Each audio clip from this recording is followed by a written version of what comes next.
নমস্কার বন্ধুরা, লক্ষ্মী কুটিরের রান্নাঘরের পক্ষ থেকে সবাইকে অনেক অনেক স্বাগত।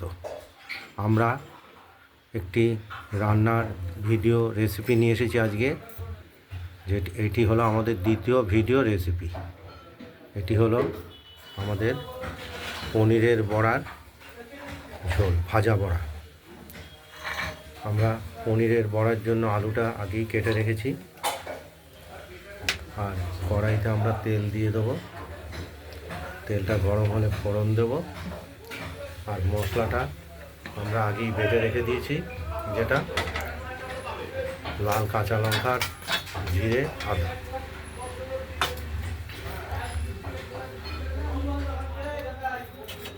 এবার আমরা কড়াইতে তেলটি গরম হলে ফোড়ন হিসাবে জিরে, শুকনো লঙ্কা, তেজপাতা দিয়ে দেবো। তেজপাতাগুলোকে একটু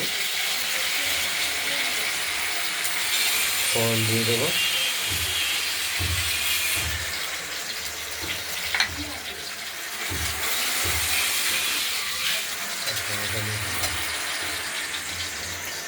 বড়া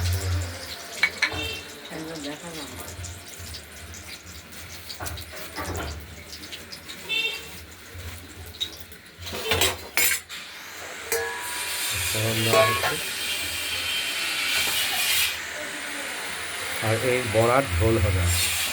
এই বড়াটা অবশ্য বাইরে দোকান থেকে ভাজা বড়া কিনে নিয়ে আসা, এটা দিয়েই ঝোল করব। আজকে বৃহস্পতিবার, যেহেতু নিরামিষ খাওয়া হয়। এবার আলুগুলোকে আমরা একটু ভেজে নেব হালকা করে।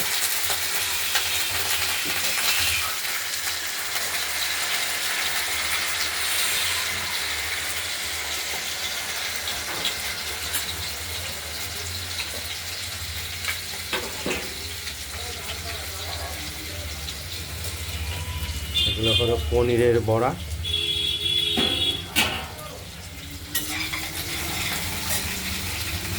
আলুগুলোকে একটু নাড়াচাড়া করে লাল করে ভেজে তুলব।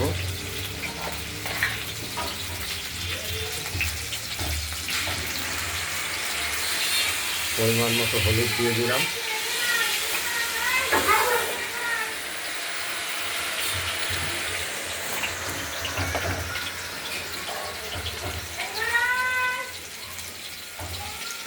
দিয়ে দেবো স্বাদ মতো লবণ।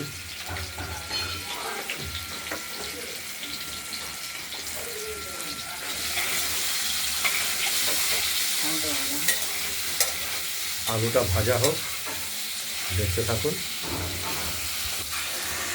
আলুগুলোকে আমরা ভাজা ভাজা করে নিচ্ছি একটু।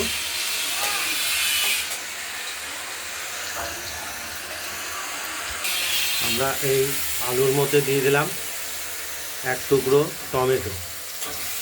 এই টমেটোটাকেও এই ভেজে এর সঙ্গে মিশিয়ে দেবো। যার জন্য খুব স্বাদ হবে। পনিরের বড়ার ঝোলটি খুব খেতে ভালো লাগবে। এবার বেটে রাখা মশলাটা দিয়ে দিলাম। তার সঙ্গে আমরা এবার কষিয়ে নেব মশলাটা দিয়ে আলুগুলোকে। এই তরকারিটি তৈরি করতে সেই রকম খুব একটা সময় লাগে না।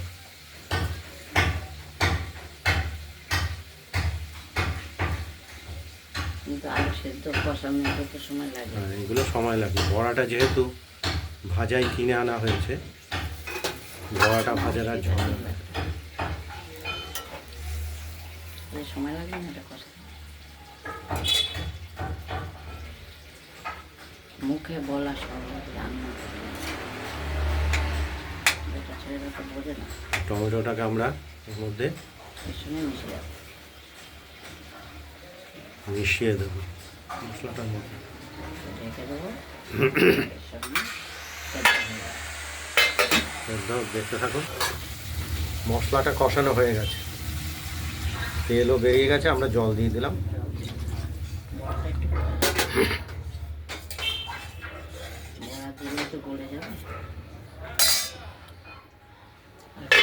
একটু ফুটে উঠলে আমরা এই পনিরের ভেজে রাখা, থাক একটু খাবো না,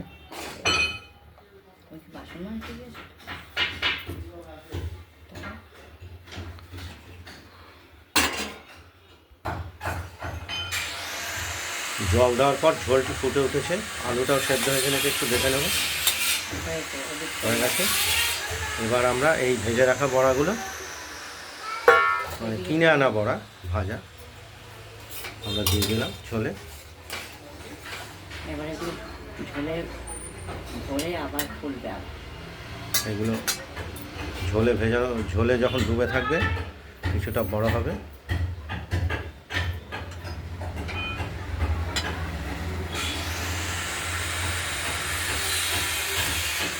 পনিরের বড়া আলু দিয়ে ঝোল তৈরি রেসিপি।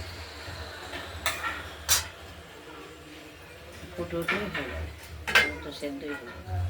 এমনি সব রেডি হয়ে গেছে, শুধু একবার ফুটে উঠবে আমরা কড়াইতেই রেখে দেবো।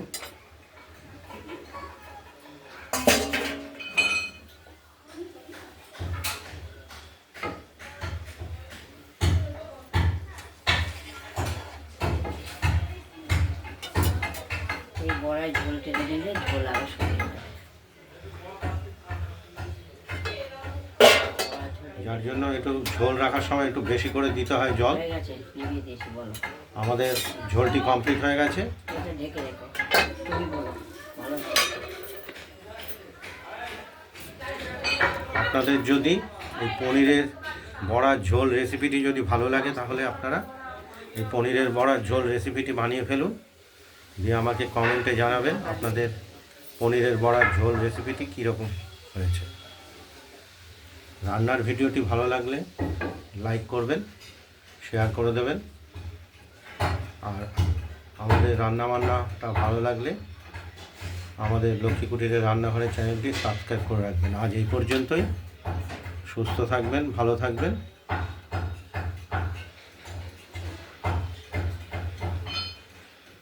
নমস্কার।